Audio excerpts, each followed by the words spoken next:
Shalom keluarga damai, bersyukur untuk kesempatan sekali lagi kita dapat bersama-sama datang ke hadirat Tuhan, merenungkan kebenaran firman Tuhan. Dan mari saat ini kita bersama-sama berdoa.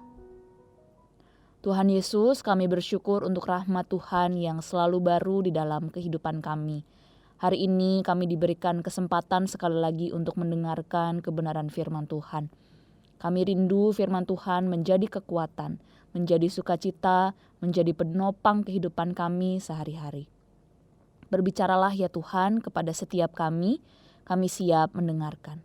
Di dalam nama Tuhan Yesus kami berdoa, amin. Bapak Ibu Saudara, perenungan firman Tuhan pada hari ini terambil di dalam Yohanes 1 ayat yang ke-10 hingga ayat yang ke-18. Demikian bunyi firman Tuhan. Ia telah ada di dalam dunia dan dunia dijadikan olehnya, tetapi dunia tidak mengenalnya. Ia datang kepada milik kepunyaannya, tetapi orang-orang kepunyaannya itu tidak menerimanya. Tetapi semua orang yang menerimanya diberinya kuasa supaya menjadi anak-anak Allah, yaitu mereka yang percaya di dalam namanya. Orang-orang yang diperanakan bukan dari darah atau dari daging, bukan pula secara jasmani oleh keinginan seorang laki-laki, melainkan dari Allah. Firman itu telah menjadi manusia dan diam di antara kita, dan kita telah melihat kemuliaannya, yaitu kemuliaan yang diberikan kepadanya sebagai anak tunggal Bapa, penuh kasih karunia dan kebenaran. Yohanes memberi kesaksian tentang dia dan berseru, katanya, "Inilah dia yang kumaksudkan ketika aku berkata, kemudian daripadaku akan datang dia yang telah mendahului aku, sebab dia telah ada sebelum aku." Karena dari kepenuhannya kita semua telah menerima kasih karunia demi kasih karunia. Sebab hukum Taurat diberikan oleh Musa, tetapi kasih karunia dan kebenaran datang oleh Yesus Kristus. Tidak seorang pun yang pernah melihat Allah, tetapi anak tunggal Allah yang ada di pangkuan Bapa, dialah yang menyatakannya. Demikian firman Tuhan pada pagi hari ini. Tema perenungan firman Tuhan pada hari ini adalah firman yang telah menjadi manusia.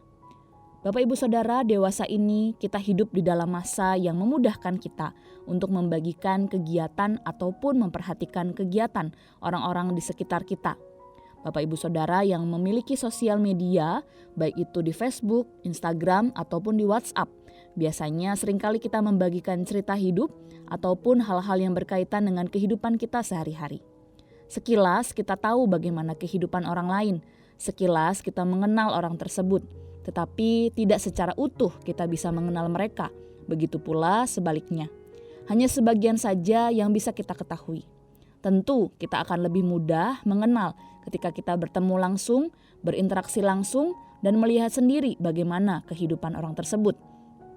Pengenalan secara utuh akan terjadi melalui sebuah relasi, perjumpaan secara langsung. Bapak Ibu Saudara, hal ini pula yang menjadi gambaran terjadi ketika firman Allah itu menjadi manusia.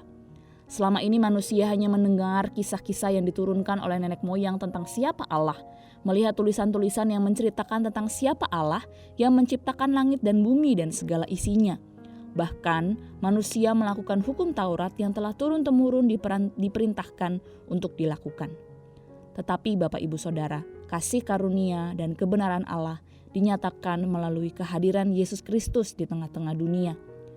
Bapak Ibu Saudara, Yohanes memulai kitab ini tidak sama seperti kitab Injil lainnya yang menjelaskan tentang bagaimana histori kelahiran Yesus Kristus.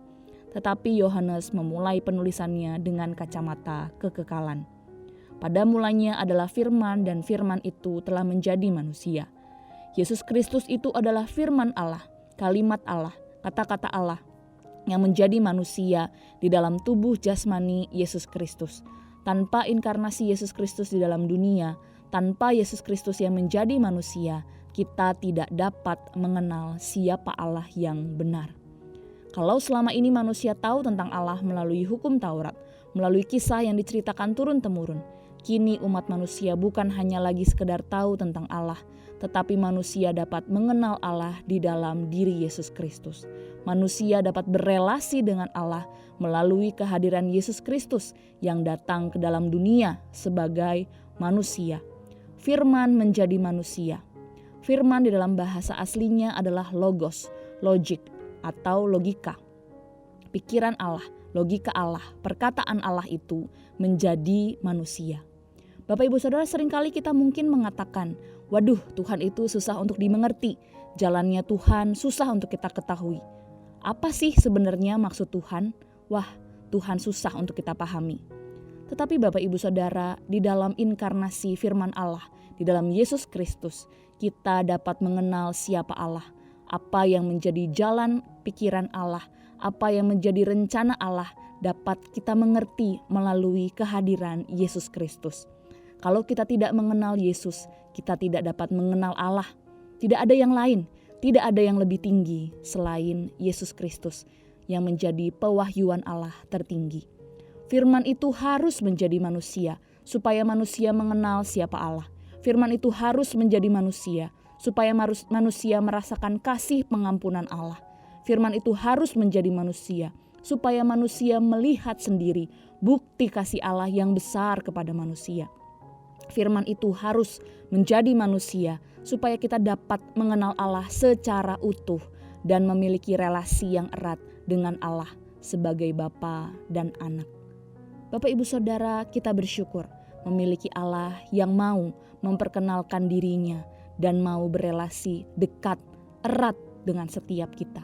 Kita punya Allah yang mendengar seruan doa kita, Allah yang merasakan kesakitan dan penderitaan kita.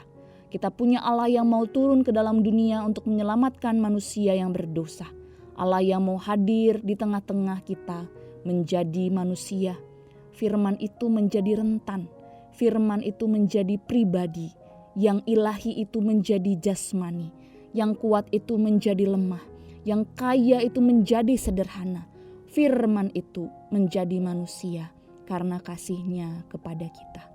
Kita bisa mengenal kasih Allah, kita bisa mengenal anugerah Allah, kita bisa mengenal bahkan menjadi anak Allah melalui Yesus Kristus yang menjadi manusia. Sebagaimana yang tertulis di dalam Ibrani 2 ayat 14 dan ayat 18 yang diterjemahkan di dalam bahasa Indonesia masa kini, demikian bunyi firman Tuhan. Oleh sebab orang-orang yang Ia sebut anak itu adalah makhluk manusia yang dapat mati, maka Yesus sendiri menjadi sama dengan mereka dan hidup dalam keadaan manusia.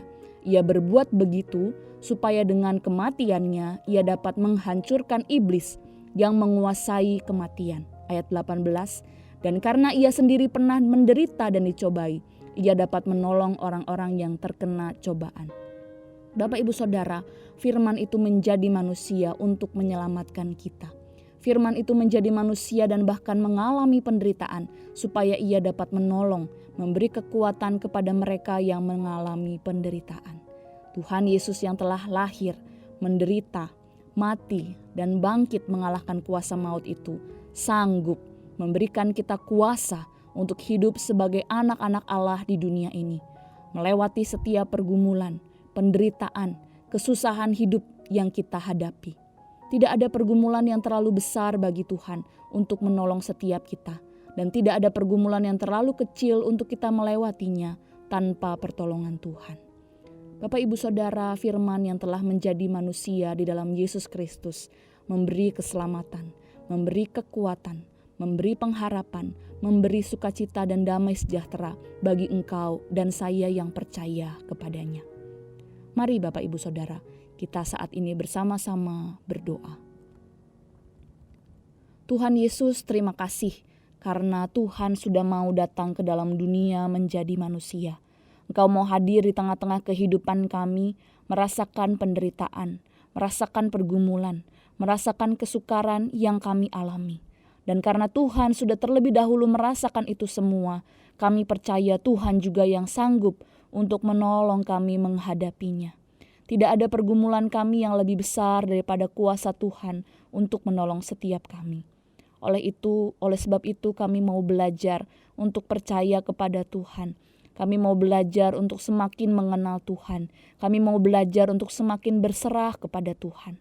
Tuhan, tolong kami sepanjang hari ini. Kami rindu mengenal Tuhan lewat apapun yang Tuhan izinkan untuk terjadi dalam kehidupan kami. Kami rindu melihat pertolongan Tuhan dalam setiap aktivitas kami.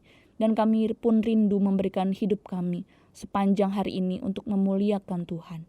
Kiranya Tuhan tolong dan topang hidup kami. Terima kasih Tuhan Yesus, di dalam nama Tuhan Yesus kami berdoa. Amin. Selamat beraktivitas Bapak Ibu Saudara, Tuhan Yesus memberkati.